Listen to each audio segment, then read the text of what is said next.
Welcome to Seek Reality with Roberta Grimes. Joyous conversations about what the afterlife evidence and modern science combine to tell us is true about our one reality. You have nothing to fear. You are eternal and you are perfectly loved. Knowing the truth changes everything. Now, here's Roberta. Welcome to Seek Reality. I'm Roberta Grimes, and I'm so happy you're with us today. Oh, my dear friends, here at Seek Reality, we all love a wonderful, a triumphant story. And some months ago, a speaker's agent sent me what I thought was a story that was actually too good to be true, frankly, and it seemed impossible. After an accident in 2003 left Brandy Gillmore wheelchair-bound and in pain, and doctors told her, well, there's nothing more we can do, so that's going to be your life for the rest of your life. And she's young and gorgeous, but that was it. She wouldn't accept that. She began searching for a cure, and eventually she figured out how to cure herself.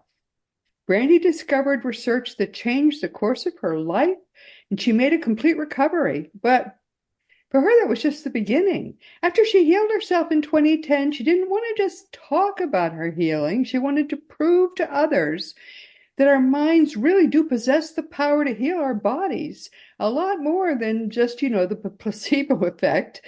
And in 2015, Brandy made that goal a reality when, for the first time, she was able to demonstrate self-healing in real time under thermal medical imaging. She proved it to doctors. Talk about scratching your head after that. They were scratching everything they had. Then soon after that, she was invited to deliver a TEDx talk, which was a pivotal moment in her journey. And since then, Brandy has continued to demonstrate amazing healing results using thermal medical imaging, proving objectively that what she does is real. She demonstrates these results on her own podcast, which is called Heal Yourself, Change Your Life, and in speaking engagements for medical professionals and general audiences too. Her wonderful book, which is just out this year, is called Master Your Mind and Energy to Heal Your Body, and it's beautiful. I read her book. Several researchers and doctors have referred to that book as a must-read. And I know, because I've spent my life trying to get through to very thick-headed scientists, if you've got the scientific people believing what you do, you have done something amazing right there. But it holds an incredible missing key to healing. The reality is that our minds possess much more ability than science has ever given them credit for to heal, to go far beyond the placebo effect. And Brandy's new books help readers understand the missing link to mind-body healing and provides a simple step-by-step process on how we all can access that hidden healing potential that is in our own minds. Brandy Gillmore was recently our guest, and I loved having her with us so much. We've just been chatting beforehand. We're late getting started doing this podcast because, frankly, we could have chatted all day. I thought her information was so important for you to hear that I put her right back into our guest rotation as soon as I could. So she's here again. Brandy, welcome back. I'm so glad to have you here back with us, and I can't wait to start talking. Roberta, likewise. I just, even after the last interview, I hung up just going, you just one of those people that I could just hug. Like I know we've known each other in a past life or something. You're just beautiful. So thank you so much for having me back. And it's wonderful to connect again. I feel the same way. She said, why don't we get together for tea? Where do you live? I said, Austin. She said, well, she lived in California. We figure that's just like next door, isn't it? Just about next door. Next door. I mean, anymore, you travel or meet people all over the world. So Texas to California, pretty much next door. I can't really recall how you got injured, but was it an auto accident or something?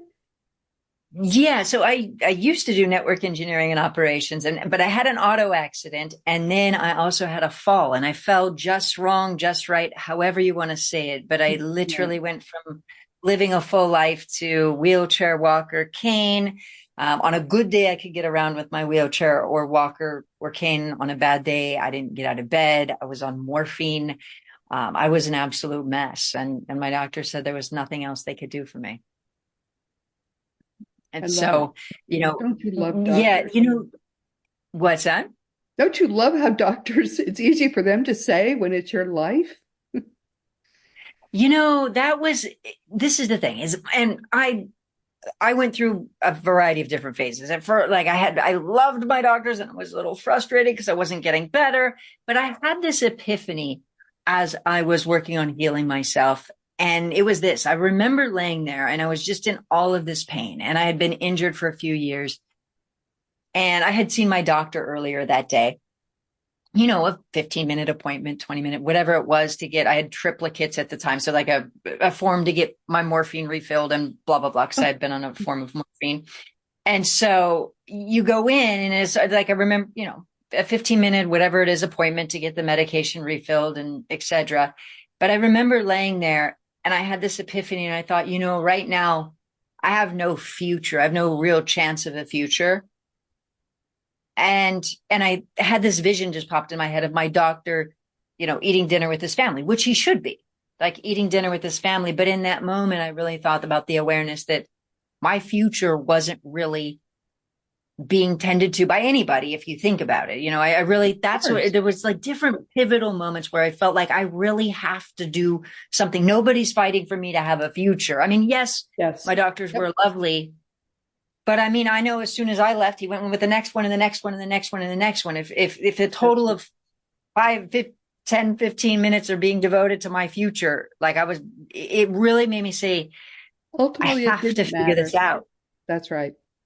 That's right. Yeah. I was just another number, You did another all person. this research and you discovered that the mind has properties people just Yeah, you know, there were certain things that really opened up my mind. For example, the fact that people with multiple personality disorder can have different illnesses in different personalities was mind blowing.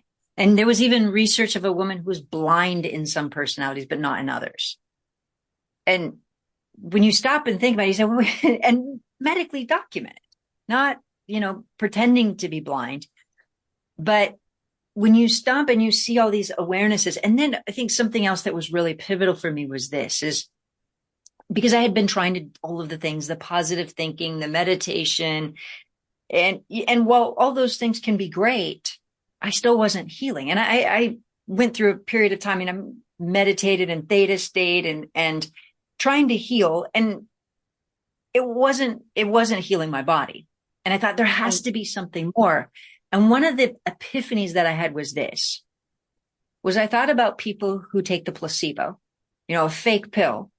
Right. And they get some type of results. And I thought, well, they don't have to meditate for 5 years to get results because I still wasn't getting results. And I thought they're not having to meditate or be in theta state for years, or even people with multiple personality disorder to switch between personalities. They have immediate responses. They don't have to meditate for years and years and years. And again, nothing negative about meditation. It can be great, but I had been doing all of the things for years and it wasn't working. And I thought there had to be a way to get faster results. And I think that also was an epiphany for me. Of course, of course. So what happened that made you get it? And suddenly, what did you do? You know, what was the magic? What did I do? The magic, I would say there was multiple pieces. One piece of magic was understanding that consciousness understanding consciousness in a new way. Yes. You know, we all hear the term consciousness, and sometimes we think about consciousness as a way of, becoming aware of energy, becoming aware of our thoughts help create our lives. And that is a level of consciousness, becoming aware. Yes. But I would also say understanding the consciousness behind emotions was another awareness. Huge. And huge. And because in a simple way I started looking at this is I thought about, you know, if somebody's really, really in love, what do they see in a person? They see all of the good. If somebody's really, really angry or hurt or upset towards a person, what do they see? They see all of the negative, but they don't tell their brain, hey, just see all the positive, or hey, just see all the negative. It does it automatically. And Yes. similarly, people will see through fear, or see through the lens of victim, or see through life through these different lenses. And the problem is that these emotional patterns can affect our health, and then they attract more of the pattern that repeats in our lives, and then we see it everywhere. And so we become surrounded by that which is making us ill, not necessarily always because we're surrounded by it, but we're also perceiving that we're surrounded by it. Right. And then we feel like there's no way to necessarily get out of it because it's just how life is or how the world is. But it's not necessarily reality. It's our consciousness. And you create that reality. Yes. Exactly. And so part of what I started doing, as you mentioned in the beginning, there's a part of me that's loves to back everything with science, and then also loves to look at an expanded consciousness and awareness. But if we look at it and we bring science into this, yes, we could look at it like this. We could look at the awareness that if we look at psychology, we know there's something called repetition compulsion or reenactments or attachment theory, or we could call it law of attraction, or we could call it revictimization. But very simply, patterns breed more of the same. So if we think about, unfortunately, maybe a woman who has an abusive father, she can leave him and find the abusive boyfriend, boss, spouse, et cetera, et cetera. So those patterns can continue. And we know that in psychology. So we can see, or even if we think about revictimization or reenactments or repetition compulsion, what that is we know that the mind has a tendency to want to repeat old patterns. Yes. And we attract them. So we look at energy and we could say, okay, we're attracting the energy of it. But it shapes our consciousness. It attracts the energy of it. And so we have these, enabling ourselves to heal, we need to shift consciousness. And it's not just about the consciousness that we can heal. And it's not just about the consciousness that our thoughts help create our lives, but it's also shifting the consciousness of emotions that are also surrounding us, if that makes sense. Oh, it does, because consciousness is literally governed by emotions. Exactly. The emotions govern our lives to an incredible extent. People have no idea. So what you did was you really grounded yourself in that knowledge, in that ability to shift your emotions that way. That's remarkable. Exactly. And so I would say that was a key, was understanding exactly that, the consciousness of emotions. And I would say another key was understanding that it takes multiple emotions. And that is a huge key. And one way to think about it is like this, is that as I started looking, I said, okay, well, we know stress affects the physical body. I mean, yes. Studies from Harvard have even shown and even suggest that stress can create autoimmune conditions. Or even we've all heard before of maybe the widowhood effect or broken heart syndrome, where somebody can die from a broken heart. And so if we know that somebody can die from a broken heart or even scared to death, a person can be so scared their heart just stops. And so we can see the emotions affect the body. Now I started looking at objectively and saying, but wait a second. There are also people who have PTSD or severe trauma who aren't physically sick. How does that work? And so what I began to figure out was it is a combination of emotions. And the analogy that I always use is, it's like if somebody wants to make cake and they have flour, they can't make cake. But if they have flour and mix it with eggs and butter, vegan eggs and butter and other ingredients, etc., now they can make cake. And if they change the ingredients, they can make a completely different recipe. Now, that's how I became to realize that if somebody had multiple personality disorder, how that was possible for them to have one illness and one personality and another personality that's completely healthy and another personality that has different issues. And so because of that combination. Now, another key was the awareness that if we think about some of those ingredients, if you will, one of them even has to do with the self-image. And so let's say somebody's emotional consciousness is that they're a sick person. Maybe they see themselves as being like their mother or father. Right. Then that, yeah. So our identity, like the way we see ourselves. So if somebody sees themselves as being sick, they could recreate that over and over. Or if they see themselves as being inferior, then they're always feeling that emotion of feeling less than. And so it's really understanding that there are key ingredients, and it's not just about changing an emotion and being happy. Yes, happiness is great, but we have to transform emotions to the extent that it also then shifts our consciousness. Brandy, I have known people who have exactly those issues. You have as well. Oh yeah, absolutely. Absolutely. And, and we all have our things, it's so funny that when we come into this world, we have, patterns that we all have our different challenges. But when we start to identify the specific things and transform them and grow, it's pivotal. And that's one of the things that I really love about, I hate to say it, but what I really love about having to have gone through a health issue and resolve it is that I feel like it's like a check engine light, if you will, in a car, where it's like if you drive a car and the check engine light comes on, you know that there's something wrong and you need to fix it. And similarly, a health issue is exactly that. It's like a spiritual check engine light that says, hey, something is off.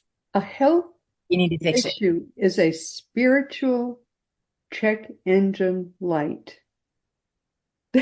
I'm going to try to remember that. That's great.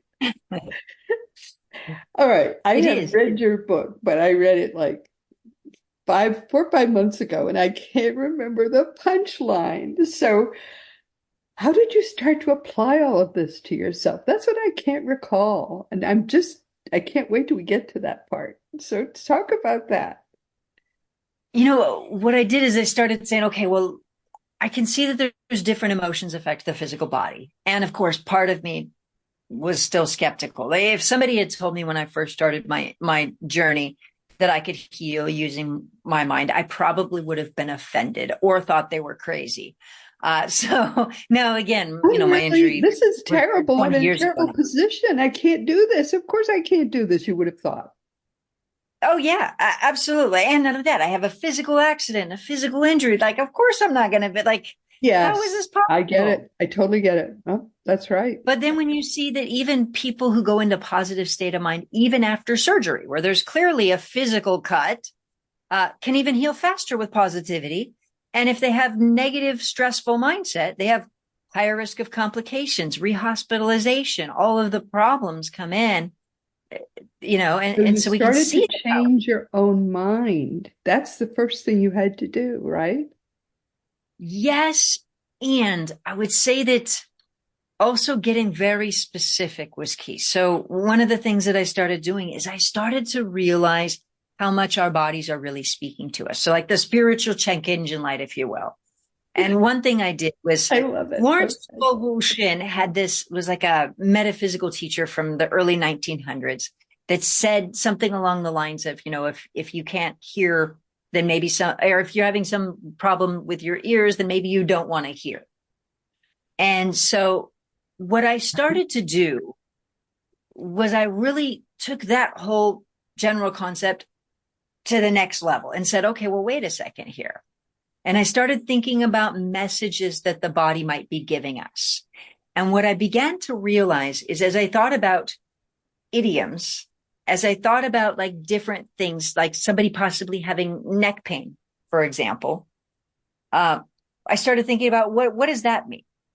What is that? And I thought, oh, well, wait a second. We have the wording pain in the neck, or somebody might feel like somebody's going to stab them in the back and they have stabbing pain in their back. Right. So that was so kind of like one of my issues was that I had CRPS, complex regional pain syndrome. And so I started asking myself, which is basically like an abnormal response from the nervous system. And so I started asking myself, why is my nervous system having an abnormal response? And so I started asking myself, why is my nervous system in a heightened state? And that's what led me to the events of 9/11. And I started realizing that I had gone through a trauma, so to speak, in 9/11, but I wouldn't have realized that it was a trauma. Because at the time, I didn't think it impacted me because I wasn't actually there, but I was on the phone with people who were in the towers. And so I think that was pivotal. Then it would have affected you. Of course it would have. People you knew were there. Yeah. So at the time I had mentioned that I did network engineering and operations, and I worked here in California, but my shift was 5 a.m. to 2 p.m. So I was on the phone with a colleague in the trade towers when everything happened. And basically my colleague started yelling and saying, help me. And then the phone went dead. And then after that, as I was, of course it just goes silent. You go, what do you do? And then I saw on the news as I was watching it, the planes hit. And so it's like the news came on.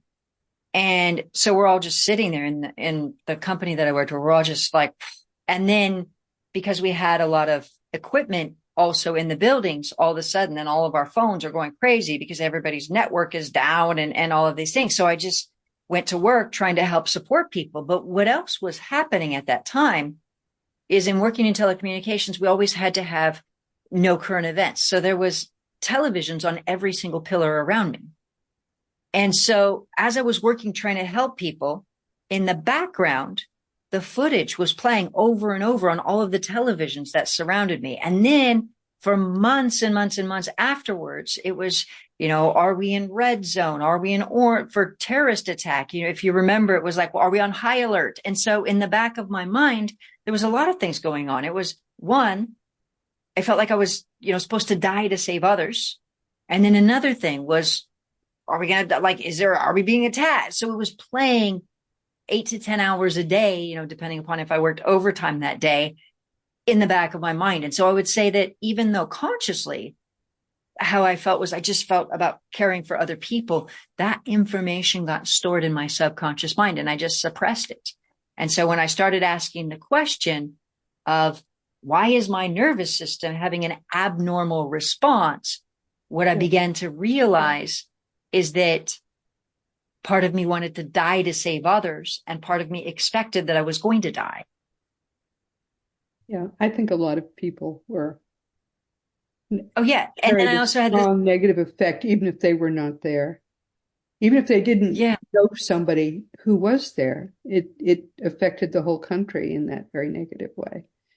I was flying at the time on business quite a bit, and getting on a plane was difficult for a while after that. Oh, I'm sure. You always look for where the exit is. You always think of what you would do if, everyone was thinking, I'll be the one to take the terrorists down. I don't care about me. I'll save everybody else. Yeah, I remember that time very well. Yeah. So it just, and I would say that part of what happened, I think I think you bring up a really good point, and it's this. It's that everybody can go through a trauma or a specific disaster or whatnot, and people process it in a different way, right? Yeah. And so in my situation, I felt a lot of survivor's guilt, and I felt guilty for not dying to go save others. And then I felt like I was going to die. It was all of these things. Plus I had patterns of this since childhood of feeling those feelings of supposed to die to save others. Now, if I expand on this a bit more, it's a simple way to think about this is like this. Let's say that there's a natural disaster, like flooding, for example, or a hurricane or whatnot. Now, what happens is that let's say two different people, one person, let's say, is normally feeling very fulfilled in their life. So they're feeling very fulfilled, very loved, very connected. And then the natural disaster happens. They might feel completely uprooted and feel like they've disconnected from their community. Yes. Now, another person who may go through the exact same experience, who was maybe feeling lonely before that happened, lonely and disconnected, may have this disaster, and they may feel a sense of community and connection more than ever in their life. Yes. Yeah. So, yes. So one person can link up a disaster and link it up to feeling disconnected from their community and their family. And another person can go through a disaster and feel a greatest sense of community and connection than ever, because now they feel like friends and family are reaching out. Yes. And so the problem becomes this, is that one person will link it to love and one person links it to loss of love. And that's also part of healing. Yeah. Okay. Is that for some people, the same is, for some people, so we get miswired mind programming in our mind that then also creates a problem when it comes to healing. And so, meaning this, people who've been working with the mind for a long period of time, we've all heard, get rid of negative energy, get rid of your wounding, get rid of your trauma, all of these things. But if we think about it for a moment, we can have, for example, somebody who has a pride in hardship. So if somebody has a pride in hardship, do they want to get rid of all of the negativity? Well, no, because it's connected to their pride.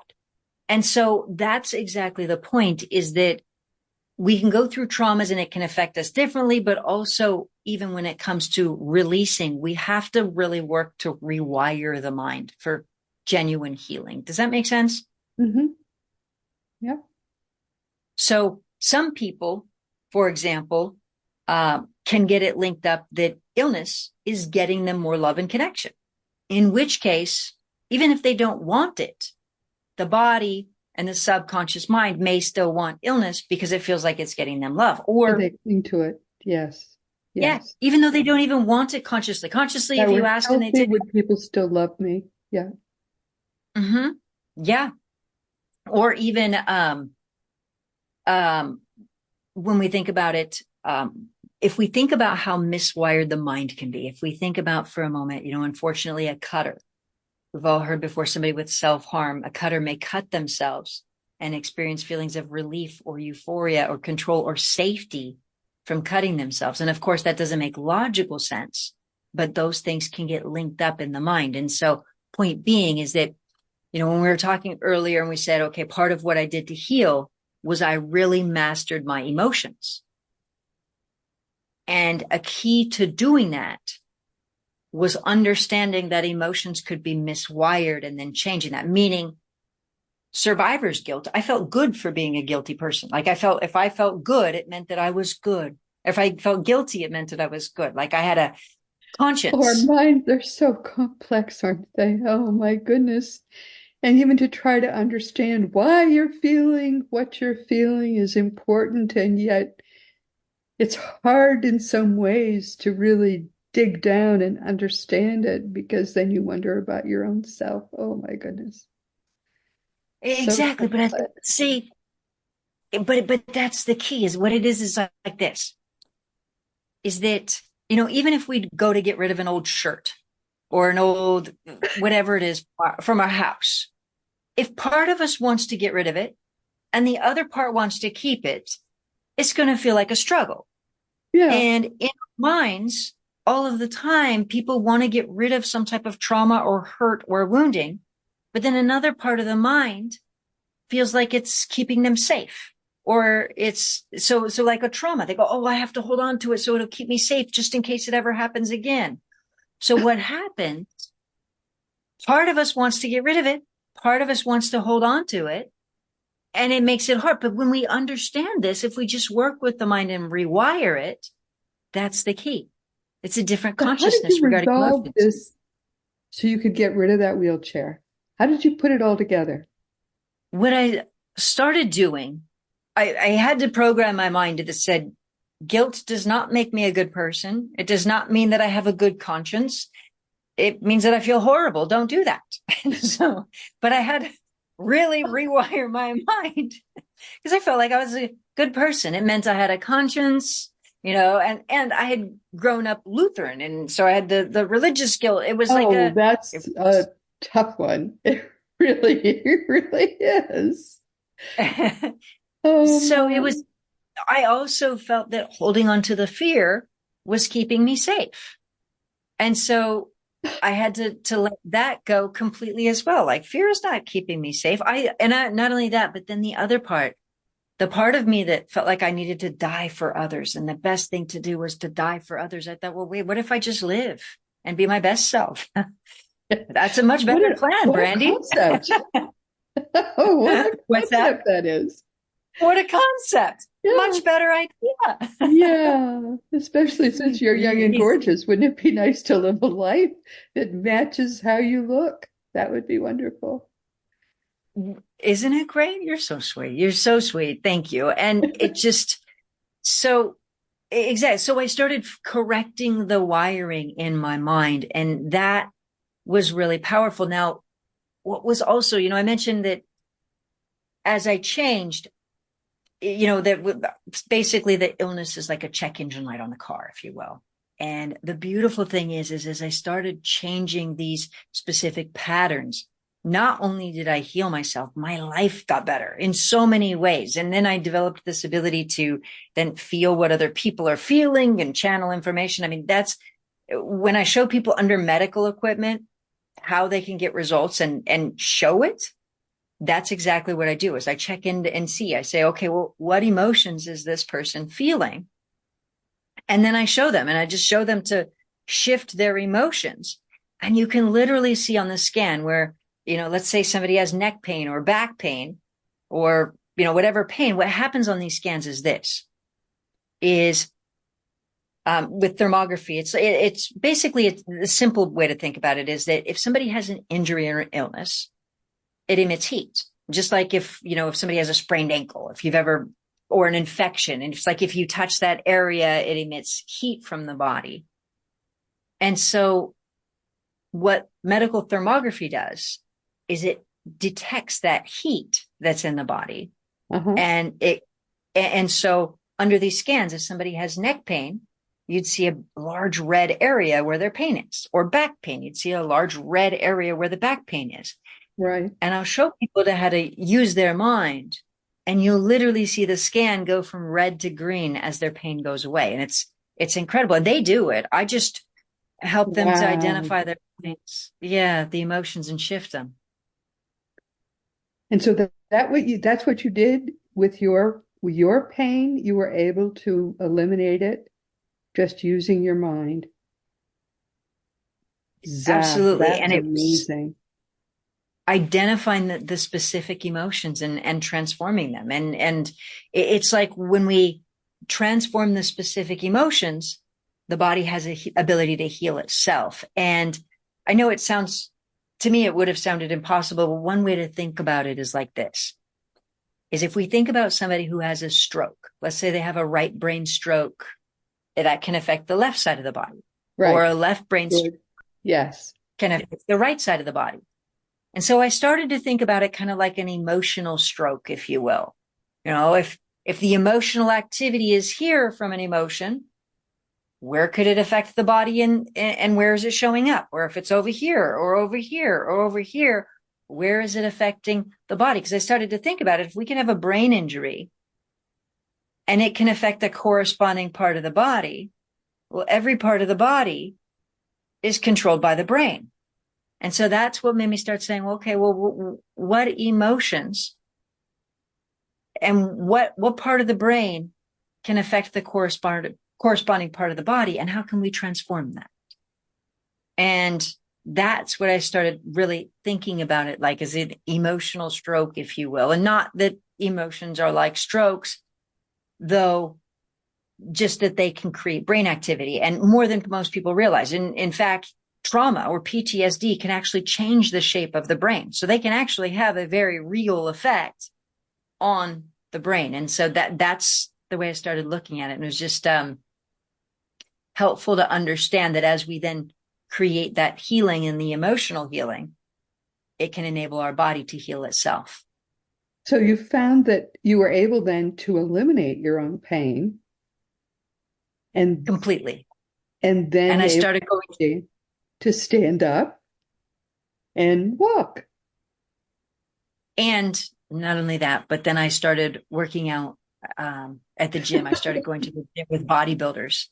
And these bodybuilders, so I would initially, when I would go into the gym, I would just hold the weight because I was still trying to just figure out, and I got rid of a lot of the pain, but I was still afraid to move too much. I didn't want it to come back. I was still figuring out the process then. And so I would just hold the weight and then I would leave. And that's where I started. And after a couple months, I mean, I was making huge progress. These bodybuilders came up to me, and I mean, huge, and grandmaster champion bodybuilder. His name was Roger, and her name was Donna, his wife, and she was a figure competition. And they said, we have never seen anybody make the progress that you have made. We've been watching you. And if you ever want to work out with us, you can work out with us. So then I said, yes. And so then I started working out these bodybuilders and just kept going, and then working on running. And I mean, all of the things, it was just incredible. And so pivotal. And then after I got better, that's when I thought, after I had got myself fully healed, that's when I said, okay, I've got to show my doctors. I really want everybody to know that they can do this. And it just became this thing. It was like, after I healed, I thought, okay, I have to show people so they know that it works. And so that's when I started showing the demonstration of pain. And I have to say, I see people heal from pain. And the reason I demonstrate with pain is because people can feel immediate results. But I have seen people heal from all kinds of things, from being bedridden, from autoimmune conditions, from low blood. I mean, all kinds of things. I've seen the body heal itself from all kinds of things. It's incredible. It really is unbelievable. I when I first read your book, the thing is, I read so many people's books in the course of doing this, because I don't want to interview people unless I've immediately read their book beforehand. And I remember reading your book and just being blown away by it. I almost couldn't believe it. But you are walking proof that what you do really works. So you give talks about this in the medical community and say, hey, start using this with your patients because it works so well. And do you counsel people? Do you work with people personally who have issues?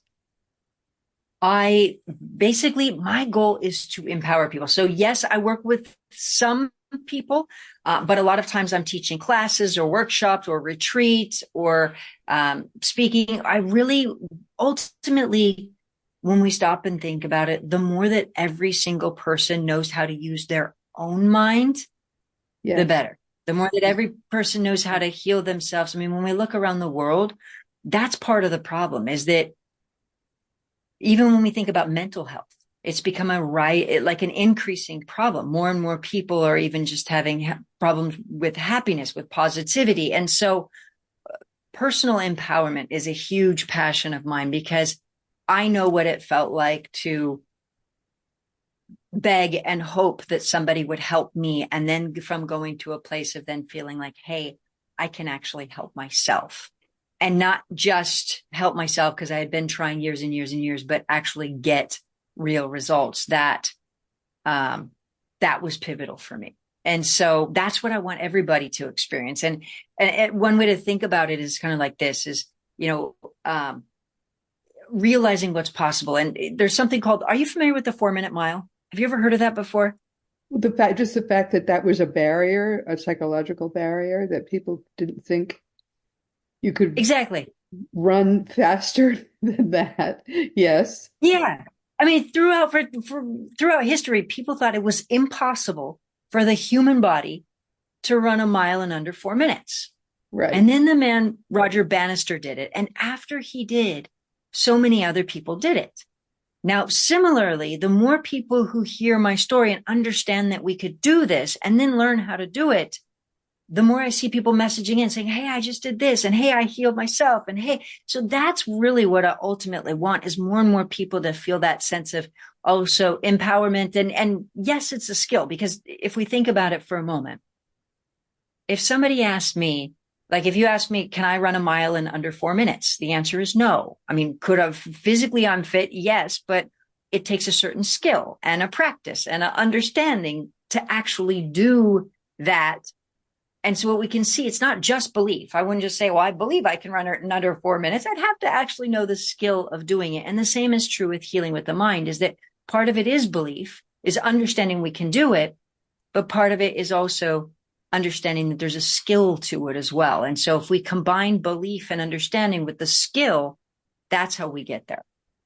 I'll tell you about a different barrier. It's the age barrier. It used to be, well, my grandmother died of old age when she was 68. She truly died of old age. I'm much older than she is, much. And I have been, for the past 50 years plus, helping business owners. And so I have seen people sell their businesses and within a few years die. And I've tried to encourage them not to. In fact, I've helped individuals come up with something else to do that was productive, and because their kids wanted to take over and they couldn't keep their kids from taking over, but they had to come up with something useful to do other than golf, because golf is not useful. And I think we have to come up with a way for people to understand that the proper retirement age is somewhere north of 80. Because certainly it's going to be that for me. It may be somewhere north of 90. I don't know. But I'm nowhere near retirement age, and I'm almost 80 years old. You're almost, I'm sorry. That broke up. You're almost 18 years old. Is that what you said? Aren't you cute? No, I mean, it just does not make sense for people to think they have to stop working and sit in a rocking chair. I would not enjoy it. I tried twice to retire because my husband's older than I am. I'm still doing basically the same stuff I was doing when I was 60, which was the first time I tried to retire because my husband wanted me to. I'm still doing the same stuff I was doing at 70 because, again, he wanted me retired to retire. People think that they're getting old when they're really not. People exactly, because life says, oh, you should retire here. And then you start to feel old. Exactly. I just don't feel any older than I felt at 40. I don't feel any older. I got to tell you, don't look any older than 40. So it's a good.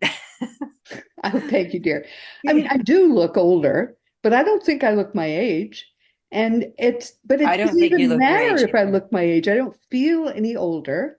And I am helping people and doing what I enjoy. And why shouldn't I do that stuff?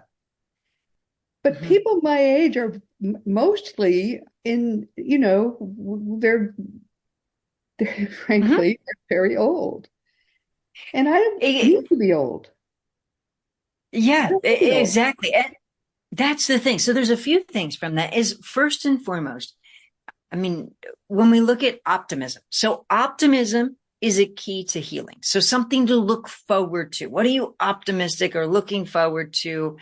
And that is a key to speeding up healing and also just speeding up cellular proliferation. So it keeps you young. So exactly like you're saying, if you have things that you're looking forward to doing on a regular basis, where you're looking forward to things, it speeds up the cells and the cell repair. And so it will keep you looking fantastic like you, for that very reason. But the point is, people don't have to get old. We have to get that word out to people. Aging is a choice that we don't have to make. I would absolutely agree. It's optional. I would absolutely. And there's a few things. This is what happens though, is that people might start having low energy. And what'll happen, the problem is then they go, oh, well, I have low energy because I'm getting old. That's right. Now, that's right. Exactly. Yeah. But you just have low energy because you've made lifestyle choices that take away your energy, that sap your energy. And absolutely, that's a choice. So you make different lifestyle choices. Exactly. And a couple of reasons that I'll see people who have low energy is either one thing is they might have an internal argument inside where they're like frustrated or annoyed about this or annoyed about that. And it zaps their energy. And one way to think about it is kind of like this. One woman described it perfectly where she said, whenever her and her spouse got in a fight, she immediately felt just drained and exhausted. And so some people have an ongoing fight or argument with life that's frustrations or annoyances or this, that's zapping their energy. But my dear, and then they go, how many people you could teach who are 55, 60, 65, 70, and you could tell them aging is optional. Mm-hmm. It is optional. It is. It is absolutely. And, it is. And this is what happens is as people get older, typically speaking, what can happen is the body's repair system can slow down. Not because they're getting older necessarily, because it's kind of like this. After I healed myself, one of the first things my mother said to me after, of course, celebrating that I could run, like that I was working on running and all of these things. And she was in tears and it was very sweet. But then after all that, she said, wow, you look so much younger. I said, thank you. You didn't tell me I looked old in the first place. But and so we joked around about that. But my point is, we've all seen before where somebody maybe goes through a stressful divorce or a stressful time in their life and they look aged. And then they come out of that and you notice, wow, they start looking more younger and vibrant. And that's exactly the point, is that when we do have things to look forward to and a sense of optimism, that has actually been shown, optimism in itself, to speed up cellular proliferation. Now, cellular proliferation, kind of on a simple note, a simple way to think about it is like this, is if we think about dish soap.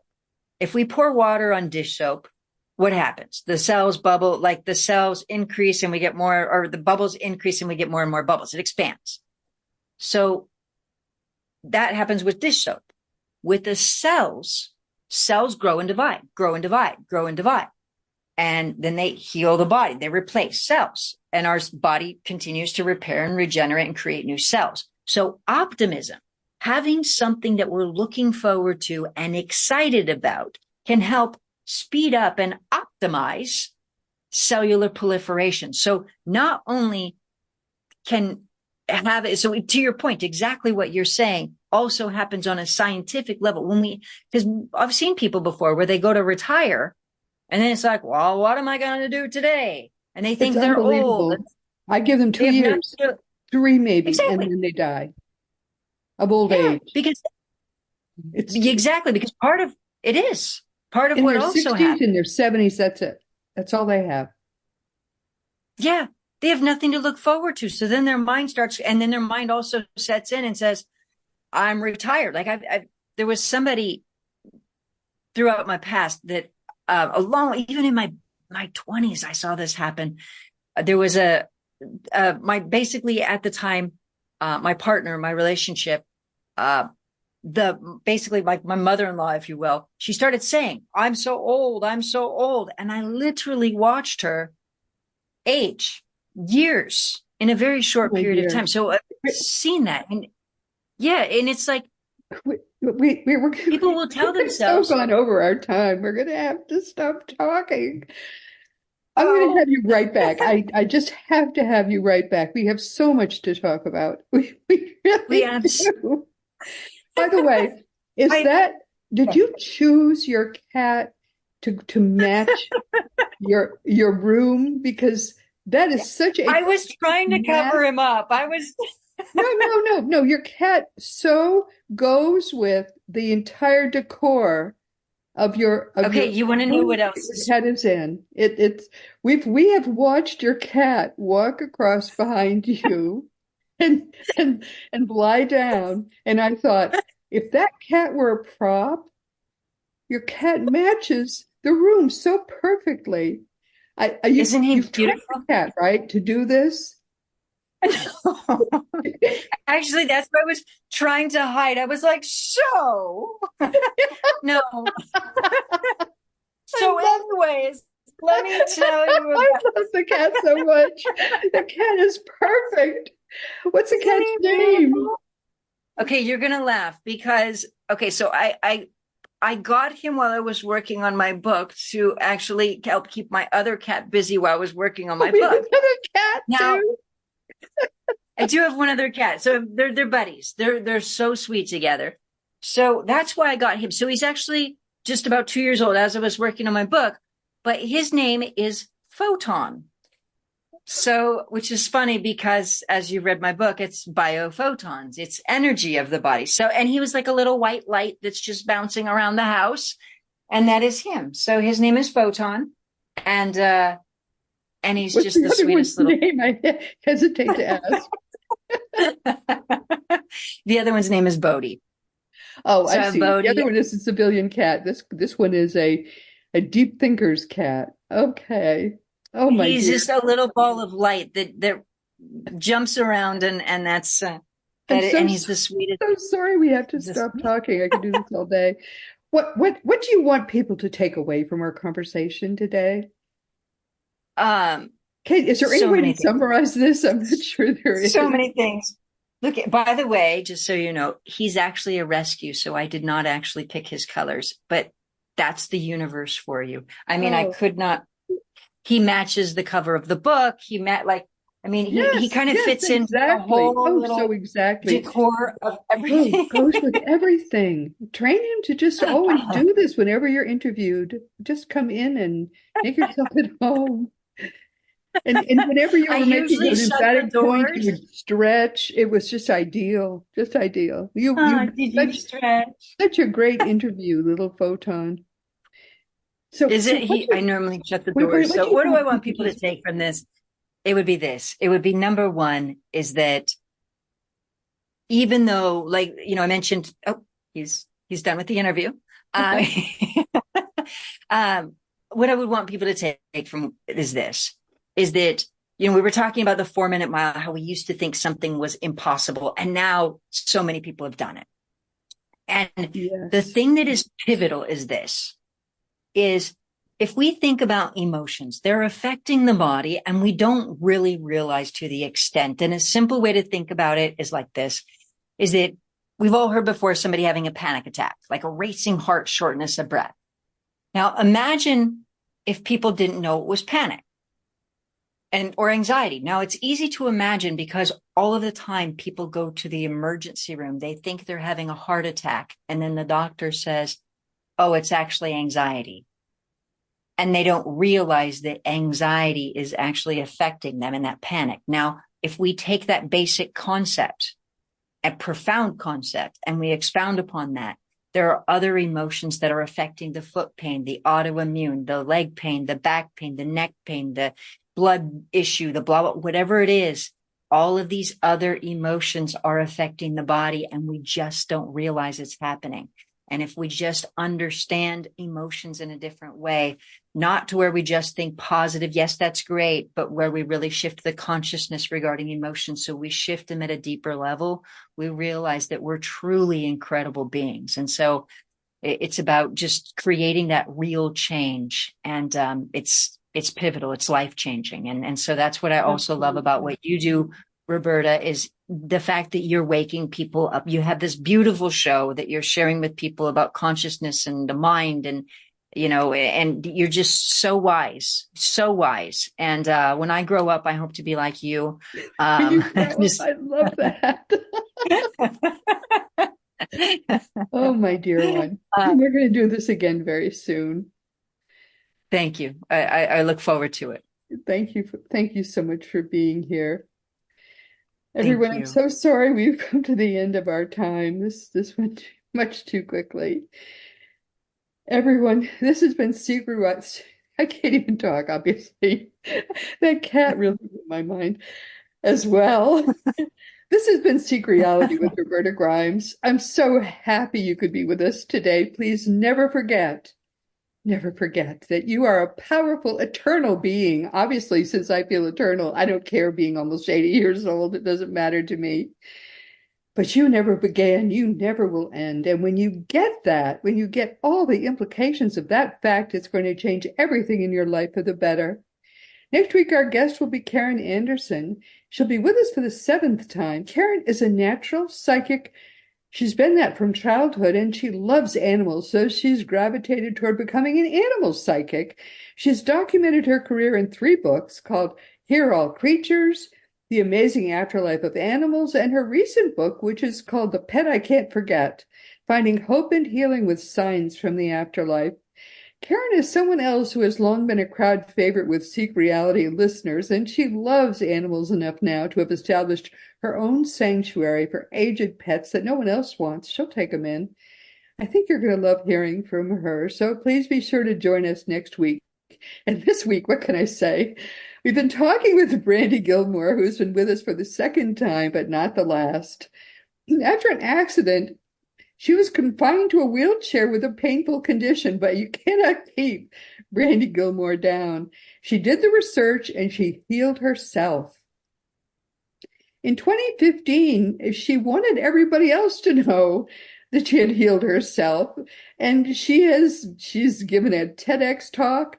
She's demonstrating to the medical community and everybody else that you can't keep her down. Her podcast is called Heal Yourself, Change Your Life, and her new book, which is out this year, is called, and I recommend this book. And talking to her, I realized I should have made notes from the book, because I have read so many books since then, I couldn't remember now, was this in Brandy's book or was this in somebody else's book?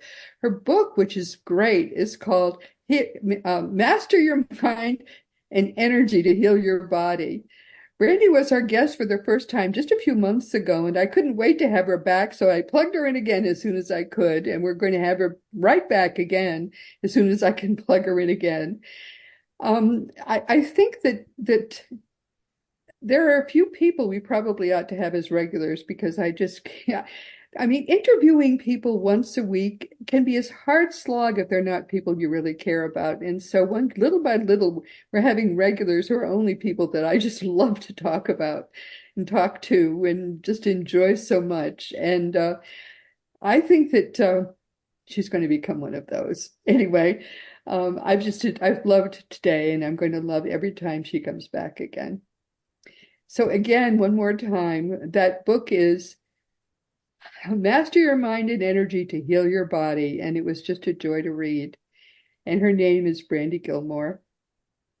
As you know, our great friend Craig Hogan is the president of Seek Reality Online, and that's our one-stop resource for all things afterlife.